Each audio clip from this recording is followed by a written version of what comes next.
All right, thank you all for joining today for our last past workshop of the semester. Thank you for those of you who have joined so far, and for those of you joining online, we are happy to have you as well. Today, I am joined by Shireen Ahmed, who is our wonderful counseling center director here at Benedictine University.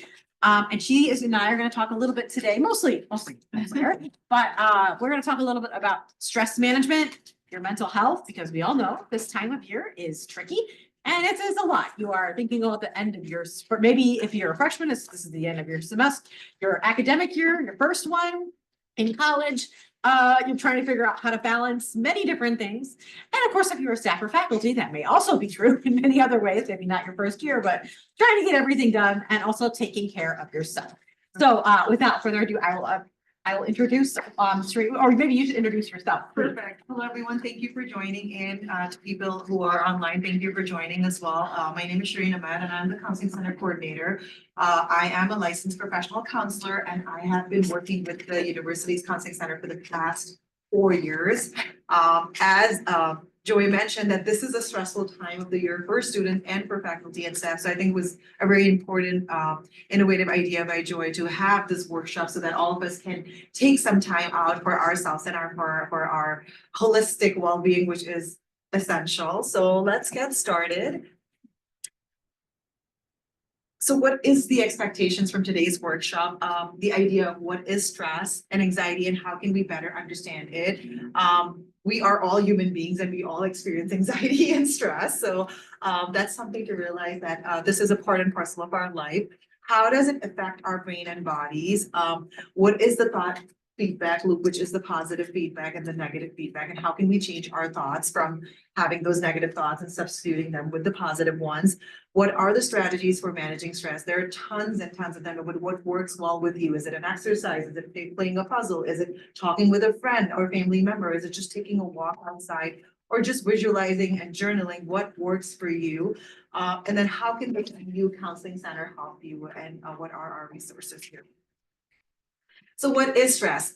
Would anyone like to share before we share the definition of stress? What do you think is stress? Any negative pressure. Absolutely. Pressure, that's an important word. Anyone else? What is stress? Stress for me is just overthinking, that spiral thinking thoughts of, what do I have to do next? And what do I have to do next? And what if it doesn't work for me? And what if this works for me? So there's that constant overthinking. It is the process by which we perceive and respond to certain events or stresses that we view as challenging or threatening. And to your point, it is a lot of pressure, and that pressure does stem in with a lot of the behavioral, emotional feelings that we have. The flight and fight syndrome, I'm sure everyone's heard about it. When we perceive a threat, we use the stress to either fight it, we run from it, or we freeze. So that's the book definition of what stress is. I think it's also like you might initially feel it as like discomfort.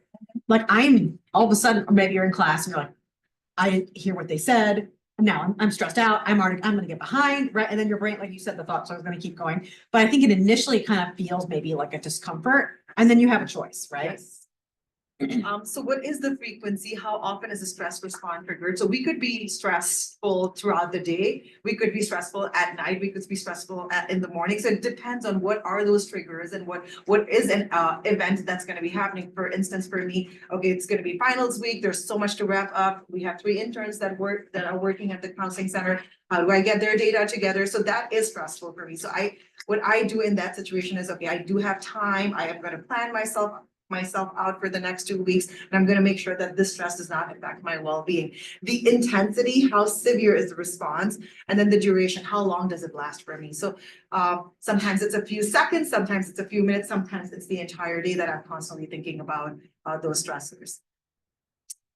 Reality is that stress actually sometimes does help our brain and bodies, but that has to be short term. What it does, it detects danger, it assesses risk. It, of course, motivates you to do the work that needs to be done.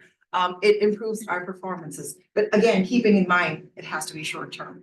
Right. I think that's maybe a new concept, right? Maybe it might be new that stress can be good, right? Good stress. I think that's important to know.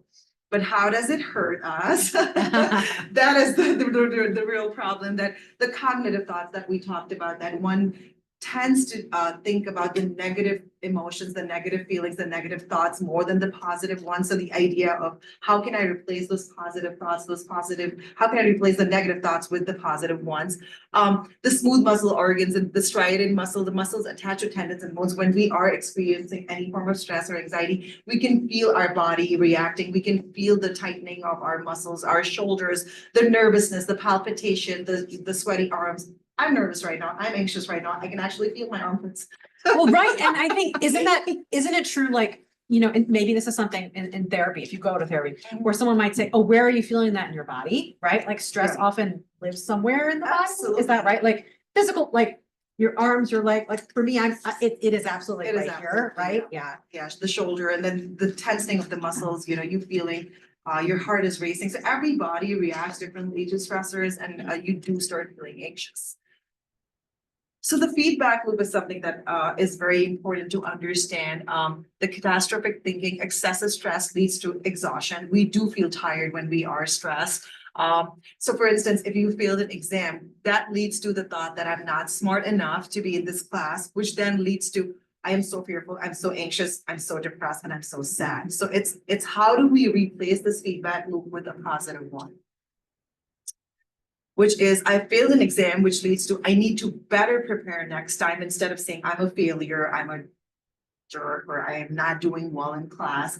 I could try this better next time. And so you are experiencing emotions, but not the negative ones. You are experiencing disappointment and you are more determined to perform better for the next one. So it's like interrupting that Yeah, cycle, right? It's like you have to absolutely. like somehow, It is a very conscious effort. Yeah. So you do have to consciously tell your mind, you do have to consciously tell yourself that I am going to stop these negative thoughts. I am going to replace them with the positive ones where it's very interesting that the clients are like, how can I do that? You know, how can I tell myself? Well, the reality is that we do have to kind of train our mind and our body in a way where life happens, things happen, nothing's perfect. We do go through that roller coaster ride. And when things are not in our best interest, we do tell ourselves that we're going to make this work better for us. What other strategies for coping with stress? There's tons of research done on this topic where there's exercises, there's relaxation techniques, there's visualization, journaling, or whatever sticks with you. You know, whatever works for you. For me, it's spending time with family and friends. It's journaling. It's listening to relaxing music. That really works for me. Something that works for you, Joy? I actually do keep a journal and I often pull it out. I feel like sometimes, and this is something we've done a lot with students too. Like I had a student a few weeks ago at the library desk and he was just like this. I could tell he's just physically like, I can't cope right now. And so I said, I'm not gonna give him, like, you need to I give him a piece of paper and a pen. I said, write everything out. Cause I could tell it was like, he was telling me there was like multiple things going on that was really stressing him out. I'm like, get it out on paper. It's not a journal, but it's like, I want you to, now it's no longer up here. It is now on the paper. And then we're gonna find a way. There's actually something in the library right now. One of the Leads project students is putting together like write away your stress. It's another technique, but I think it's something I've used as well. Can you explain a little bit more about what visualization is for the student? Visualization What does is that when mean? you are in a park, when you are outside, you know, just observing the clouds. Like currently I can see the sky, which is so beautiful. It's blue in color. I can see the clouds, which are white in color, the different shapes, the color of the leaves, you know, just walking outside, taking a stroll and observing minute, you know, Being present, being right? present, Yeah, being yeah. mindful in the moment and just Yeah. observing the nature, you know, the beauty of God's gift. So Yeah, or also like if you can't, maybe you're in a darkened classroom, there's no windows or Yeah. something, maybe like, closing your Like- eyes and imagining. yeah, like a Yeah. special place. And I know like, or like thinking about things that like a place that makes you happy. Absolutely, Right, yeah. yeah. So a lot of people do close their eyes and imagine the Bahamas or you know, the beach Right. or the park, you know, whatever Yeah. makes them happy. And that does help them, you know, come out of that negative thought Mhm. spiral. Mhm. What does exercise do for us? It's wonderful. It helps increase your motivation. It gives you a very good sense of accomplishment. You do feel great. It does regulate your emotions, your sleep cycles, releases a lot of body tension. I am personally big on exercise. Whenever I do feel stressful and anxious, I do just hop onto my treadmill or my cycle or my bike and I'm just doing something. It doesn't have to be extensively done for hours and hours, but that 5-10 minutes for yourself with something to watch on or something to hear does help you increase motivation and then reduces the fatigueness. I have and I am not an athlete. I know there are many people who are. So I've taken like rage walks. I like came out of a really stressful meeting and I'm gonna go like, I'm just like, and weirdly it really helps. Like it really just gets it like physically out of your body. You're like, ugh, you know, it's a tough meeting. What are you guys? What do you guys use? I'm kind of curious some of your techniques that you use, the three of you learning specialists here.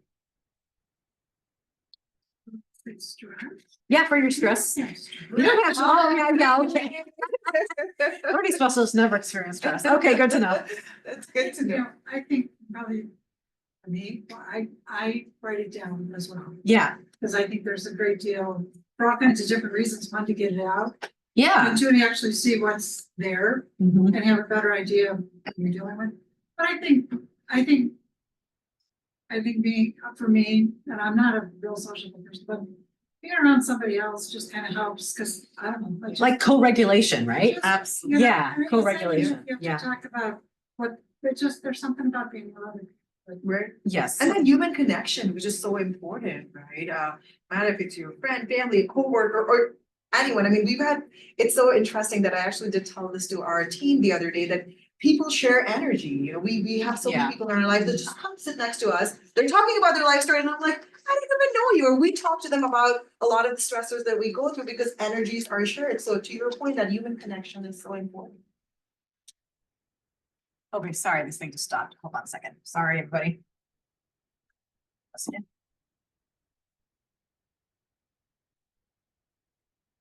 Go on here. There we go. The relaxation techniques, you know, we've always talked about the progressive muscle relaxation, where you are kind of paying attention to every muscle in your body, you're tightening them, and when you're releasing them, the abdominal breathing, which is the deep breathing from your abdomen while counting on leading to your breath. So, and we will do one of this towards the end, and hopefully you guys will feel a little better. The visualization piece, again, you know, constructing a scene in your mind that is peaceful and encourages you to relax, you know, imagining a beach, a vacation, time with family, just closing your eyes and trying to be in the moment, and a walk in the woods again, it does help people to ease out that stress. Journaling, as Joy mentioned, you know, not just writing down your worries, but penning down anything that comes to your mind. I wasn't big on journaling, but I think off late I've started journaling a lot, and that really helps me. And it's so fascinating to go back and read what you've Yes. written. I think that's a really powerful tool. If you do if you have a practice of writing it down in a journal, like you said, you can go back and be like, oh yeah, I was worried about that. And now that seems really silly. Or that was something that was really like difficult at that time and I overcame it. It then allows your mind to remember stresses are temporary. And like it reminds you, because in the moment it just feels so overwhelming and you can't think of anything else and it's just really stressful. But then you're like, that was temporary. And maybe it's not, or maybe you realize something else that was really important. Because you forget a lot of it. Your mind just remembers the stress. Otherwise, if you don't write it down. So And it does allow you to express your feelings, to express your emotions. I am angry at this, or I am upset at this, and I am very happy. I am joyful. So all of those emotions do stem out on that pen paper avenue, Right. and then there's no guidelines. It's just you write down what you feel. Other activities that have been found to be helpful with stress and anxiety are working on a puzzle. We do have a puzzle in the library. they just finished it. We have to do another one. They did. I feel like we always try to have, those brain breaks are really important too, to just kind of get your mind on a different track. Yeah. Board games are also in the library, which is really fun. They've been really popular this semester. I feel like everybody's playing Uno or doing something creative. I love that too. I think. And then reading a book for enjoyment. Yes. Do we have book lovers here? Yes, please. I don't know how to fall asleep without a book. Yeah. Personally, I can't do it. I've been reading most. It's helpful to kind of think about maybe also just thinking about like when you're in that stressful time, what is the go-to thing you can go to? Because there's many opportunities for stress management. What is something out of all of these that you feel like you could take away from something that maybe that is something you've known has helped you, or maybe you're going to try something new and try something different. Also accessibility, what you have around your bed or your couch, you know, something that is present there, that when you are experiencing any form of stress or anxiety, it is right there in the moment where you can just grab a book or, you know, call a Right. friend. So I think accessibility is important. It really is. Yeah. Interactive techniques, Joy, that you were talking about the Yeah. body doubling, where you ask a buddy to sit with you through boring or stressful assignments and studying check-ins. Time blocking, I think is very important. That 10-minute break is very essential for all of us, you know, when we are in stressful and anxious situations. Taking a break, taking time out for yourself is very important. Positive reframing, usage of words is very important. It's so important for those self-affirmations, that statements are important, where we are telling ourselves, I don't understand this, to I do not understand this yet, which gives us that optimistic attitude towards, hey, I don't get this right now, but I'm going to try my best to understand it a little later. So I think that is very essential. And then physical activities, you know, taking a jog, running, exercising, all of those things are proven to be effective ways of reducing stress. And then something that we recently found out too, do you want to talk about this? Yeah, research? yeah, it's fun. So some of those, well, for physical activities, these two different studies actually mentioned specifically during intensive studying periods. Mhm. So I know, like Jace, if I can point out, you run, right? Like going for a run, like right before or after you want to study, like really intensely, actually has really helpful benefits for your mind and being able to have good memory and being able to remember the things and do memory recall. So I thought that was really interesting. But humor, and I think it's particular the kind of humor, because I think some people, you know, some people are very sarcastic. I come from a very sarcastic family. Sometimes that's a problem. There is different kinds of humor, right? Like where it's more, not even like using gallows humor. Some of the research that I had read for this mentioned like even nurses who are on an oncology ward, who are working with cancer patients, they show that the nurses who were able to use more like dark humor, like gallows humor, actually helped them cope with the stresses of what they were going through with their patients. And I think thinking about how you, not like, oh, I'm a terrible, haha, I'm so funny and I'm so bad at this, blah, blah, not that kind of humor. In the sense of being able to have self-referencing humor and also laugh about something that, and it could be just a funny video, but it also is about self-referencing humor, being able to find a way to be able to think and laugh at yourself a little bit. Hey, Hassan, how do we laugh at ourselves in a constructive way? Can we think of an example? I'm trying to think of a good example. Someone have a good example of like kind of laughing at yourself in a constructive way that's kind of funny, but also kind of gives people like a chance to connect. I don't know. Can you think of one? I can't think of one off the top of my head. Slipping in the snow. Yeah. Makes me laugh at myself. What was I doing? What was I thinking? Why was I like running? You know? Yeah. A slipping. Yeah, it's specifically, I guess in the research it was called self-enhancing humor. So it's like, it's not like I'm so great. It's more of actually like giving yourself like kind of like falling in the zone, doing something kind of ridiculous, but that actually, and also if you've noticed, if you ever take notes and you like make a funny acronym to help you remember it, Yeah. right? I know Dr. Larson talked about that. Like those actually are really not just great for studying, but also helps it feel a little less like daunting, right? In whatever you're working on. So kind of incorporating humor in one way you can. So why are these important? Of course, greater success, lesser anxiety, easier to manage things when life is going through crucial situations. Most importantly, you know, it allows you to function better. It allows you to be performing better too. So I think these are very important. And then of course, the negative long-term effects can harm our body and brain. So, and we are a good judge of how we are experiencing those emotions. I think more than anyone else, you know exactly how you're feeling and how you're experiencing these emotions. So I think it's very important for you to analyze and see, is it affecting my sleep? Is it affecting my food habits? Is it affecting the way how I interact with people? Am I attending classes? Am I not doing my work? So all of these are like cues for you to know whether am I functioning well or not. So how can we help? We're here, the counseling center is here. We do individual psychotherapy. We of course do groups as well. We have a lot of resources for people who work outside of the university. And then there's the outreach piece too, that we can provide to all of our students. That's our contact information. We are located in Plaza Lower Level 010. Our office hours are Monday, Tuesday, Wednesday from 10 to 3 and Thursday 10 to 1. We are part-time hours, but we are very busy. Especially this year has been a very busy year for us. We do have 3 clinical interns that are part of the master's program in clinical psychology that have that requirement of finishing internship before they can graduate. So there's 3 interns that work and then myself. So it has been a pretty busy year for all of us. And then I do have a couple videos that I would want the students and the tackle too much about Hopefully it. we can. It's just a wrap up of what we talked about. You might think, I'm stressed, or this is stressing me out. But what do we actually mean? And what can we do about it? We could mean situations or events that put pressure on us, like things in our personal life or how we're affected by the pandemic. Stress can also describe how we feel when we have demands placed on us that we find difficult to cope with. Stress isn't a mental health problem by itself, but it can impact our mental health.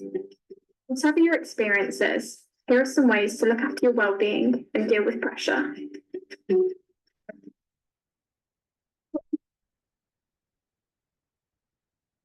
Try to identify what triggers stress for you. Even if you can't avoid these situations, being prepared can help. This could include one-off events or issues that come up regularly. Organise your time based on your energy levels. Try not to do too much at once. Take breaks and take things slowly. And set yourself smaller, more manageable goals so that you can see your achievements. Practice saying how you feel. If people are making unreasonable demands of you, it's okay to tell them this and say no. Develop your interests and hobbies. They can be a great way to get away from everyday pressures. Shared hobbies can also be a good way to meet new people.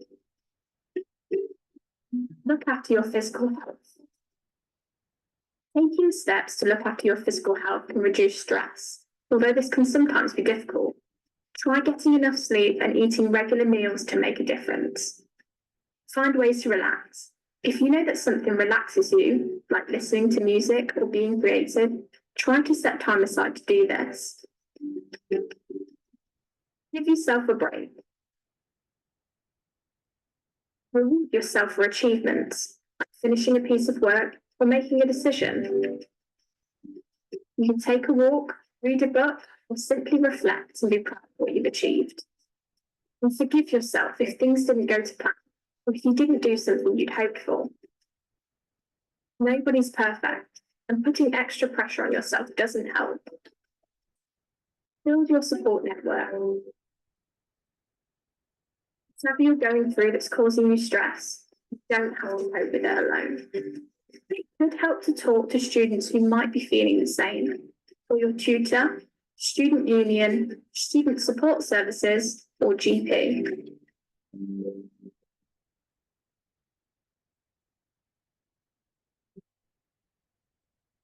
GP is general practitioner, also known as your doctor. This is a UK video. For those who didn't know what a GP was. Should we do the next video? Yeah. Okay.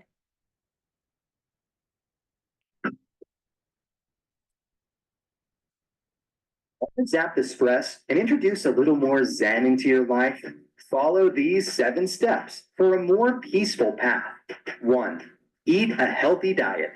Forget the ice cream binge and load up on fresh fruits and veggies and lean proteins. Your body will thank you with a happier outlook. 2. Get enough sleep. You'll be better able to handle stress that comes your way. Didn't catch enough Z's last night? Grab a nap for a mood boost. 3. Get moving. Take a stroll around the block, walk the dog, or bike to the grocery store. Find an exercise buddy. It's always more fun to exercise with a friend. Exercise releases feel-good chemicals that will lift your spirits. 4. Try some tunes. Soothing music can lower blood pressure, heart rate, and anxiety. Upbeat tunes can help you blow off steam. 5. Come up with a stress relief toolkit. Meditate. Take a long walk. Watch a comedy. Curl up with a good book or light some candles. Find what soothes you. 6. Enjoy nature. Work in your garden, walk in the woods, or relax in the park. A change of scenery can brighten your mood. 7. Get social. Have lunch with a coworker, phone a friend, volunteer, take a class. Being around other people will give you a fresh perspective and help you find your happy place. It's all about what works for you. So start letting go of the stress in your life and move to your place of peace. Thanks, Blue Cross Blue Shield. That's great. All right. So let's do this. So what we plan today is a couple of activities that would allow us to de-stress, hopefully in the moment. So the first one that I'm going to start off with is called a gratitude exercise where we talk about two things that we are grateful for. I'm gonna get started and we'll have everyone talk about it. We typically write it on a pen and paper, but and the audience is just a little bit. And then for And of those course, for those online, online, yeah. please chat two things that you are grateful for at the present moment. In the present moment. In the present moment. So I'm gonna get started. I am very grateful for being here at Benedictine, and I am grateful for the fresh air. Yes. I am also grateful for the beautiful sunshine we are finally getting a little bit more of. And yeah, that I feel really privileged to do these past workshops with everybody. I'm really grateful for them and everyone who's taken the journey with that. Jason. I'm grateful that the weather's getting better also, and grateful for my mom. Your mom, yeah, absolutely. That's right. All right, Susan. I'm grateful that I work with wonderful people, and I'm grateful for my new granddaughter that was born yesterday. Oh, congratulations. Congrats. And I'm grateful to have the best job in the whole world because it doesn't seem like work, and the people that I work with aren't that bad either. And I am grateful for my son. Yes. I am grateful for the people that I work with. That is awesome. And I'm grateful for my students. I'm grateful for being able to continue my education and grateful for the friends that I have made. I'm grateful for my professors and I'm grateful for Maya. Aw. I'm grateful for the professors I've had this semester and like their support through my academic career. And I'm also grateful for the progress I've made in regards to my study habits and my work ethic. I'm grateful for good health and for family and friends. And I would like to introduce Sue Savage. She is our clinical supervisor, and so please join us. So the other exercise that we had planned out was the deep breathing technique. Yeah. Oh, and Jada Well, I'm Hopkins sorry, said- let's read for. Yeah, and then Jada Hopkins said my family, my education, and my health. And please, I know there's RJ and Sean and Martin. Feel free to put in what you're grateful for as well. We'll share it out with everybody. So. Yeah, let's go to the next exercise. Perfect, and yeah, we'll just get that started. So if everyone can have their eyes closed, probably in a comfortable position, putting their hands either on their lap or wherever. I know I like that cardigan. And then if we can close our eyes, what we're gonna do is close our eyes, take a deep breath in, hold the breath for 3 seconds, and then release for 4 seconds. Okay, so taking a deep breath in, holding for 3 seconds, and then release. So I'm gonna get started. Take a deep breath in. Hold. Release. Another deep breath in. Hold. Release. Deep breath in. Hold. Release. One more time. In. Hold. Release. Last time in. Hold. Release. Gently open your eyes. Did anyone want to fall asleep? Did you do that, Joy? Yes, it's great. How about you all? Were you in a different zone? Did you feel like you were thinking about your exams, your tests, your assignments, work, family? Or were you in the moment focusing on that? How about you all? It's good. Good guns. So keep doing that. We often tell our clients that, you know, you do not have to do these techniques while you are in stress or anxiety provoking situations. It's a good habit to have that, you know, the gratitude journal every morning, every night. The breathing techniques when you are in stress and when you are not in stress, and kind of having this as a habitual nature is great. And Mark was thankful for his family, his brothers, his pets, and the house they have. Oh, thank you for sharing Yes, that. thank you for sharing. So do we have any questions? No? I think, I mean, we didn't get, I was wondering, like, we talked a little bit about the relationship between stress, anxiety, and depression. And oftentimes, I'm sure you may see clients who come for college students about like, when you know, like, when do I know I have prolonged stress and when do I need like extra help? Is there like, maybe some tips you can share? Absolutely. What Yeah. happens is, how do you define, sadness and depression, and how do you define stress and anxiety? Yeah. And where do you draw the line where, is it affecting my optimal functioning? To my point, am I eating well? Am I sleeping well? Am I attending classes? Am I doing my daily life chores that I did on a typical day? And that's the time when clients actually realize way earlier on that, hey, I've started missing classes. I've started not doing my assignments. Or, you know, pretty late in the game where, you know what, I've been failing my classes and now there's something really wrong. I do feel lonely. I have my friends and family around me, but I am experiencing these symptoms. So those are kind of your warning signs to kind of analyze and see, am I in my most optimal functioning or not? Have I been sleeping too much or have I been sleeping too less? Am I skipping my meals? Am I not talking with friends? You know, so these are our cues, and these are cues for clients too, to know that there's something not right. And the mind, brain, and body kind of works together, you know, so they do realize it either very early on. Yeah. Or a little later. And I think everyone's cues are different, right? For me, like, I know I'm like, my red flags being now in my 30s are, I stopped caring. Right? Like, I'm just like, I don't care about doing other things, the things that normally give me joy, the things that I enjoy doing, all this, and that's where I'm like, I need to go talk with her. I need to go find some other of those other tools we had talked about before.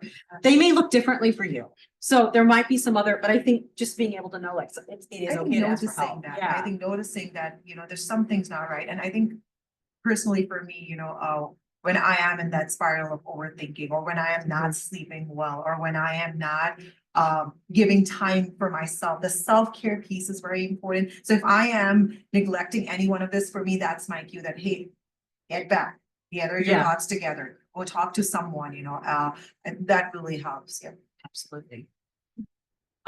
This is something that was said by Sue, and I thought it was very important. We talked about this. She said, stress does not exist until you created it. Do you want to share some light, Sue, on this? I love that. I love this. I do. That's I great. walked in the right time, right?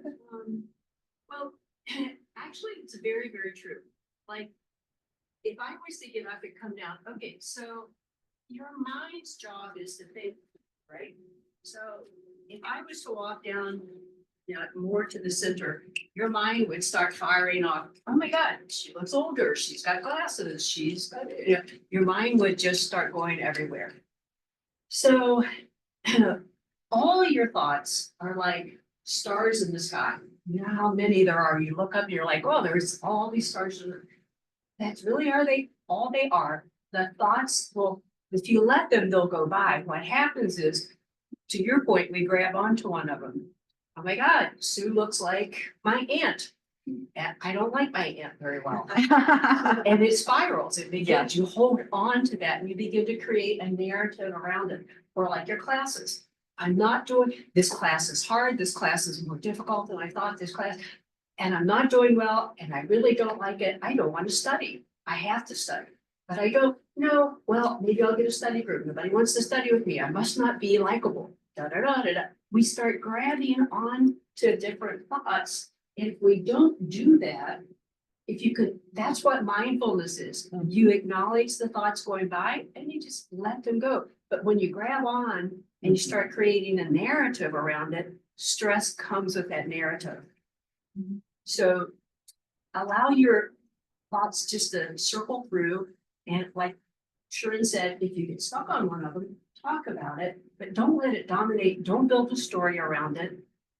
And then eventually let go. The sooner you let go of it, the less stress you'll have. Because when we were doing the breathing, I'm gonna guess none of you were sitting there with a stressful thought. Right? Yeah. Because you were consciously Right. allowing all those thoughts to disappear. That's what meditation is. That's what mindfulness. Stress does not exist. You really do have a stressless life until you create it for yourself. So be aware of what you create for yourself. Thank you. Well, I think that's also very important to think about. It's not that you don't have stressful circumstances. You can't change that, maybe the F on a paper or sure, but what to Sue's point, thinking about how we think about it, right? When we talked about metacognition, that really can change things. I have a quick metaphor to finish up. Someone I love mindfulness and contemplative thinking and meditation as well. A good story to think about in your mind is to picture your mind as a river. I did not come up with this on my own, but you picture your mind, your consciousness as a river, and all the thoughts that are going by are little boats. And the idea is you don't want to get on the boat. You don't want to hold on to don't get on the boat, let the boat go by. It's not that maybe sometimes it's like, I do need to think about that boat tomorrow, but it's 11 p.m. and I need to sleep. You're letting the boat go by on the river of consciousness in your mind. And I love that. I love the story because that always helps me too. Of like this, I will need to think about that tomorrow, but right now I need to sleep. And so I'm letting that, and even just that idea and thought of like letting that go, that is mindfulness in a nutshell. So thank you. All right. Well, I did say we try to end early because there might still be ice cream downstairs in Aquan. So sorry for those online. I don't know if you're here or not, but we do have ice cream on campus today. So, and also in terms of stress and mental health, please take care of yourself. And thanks again to Shereen for all the wonderful time. Thank you again.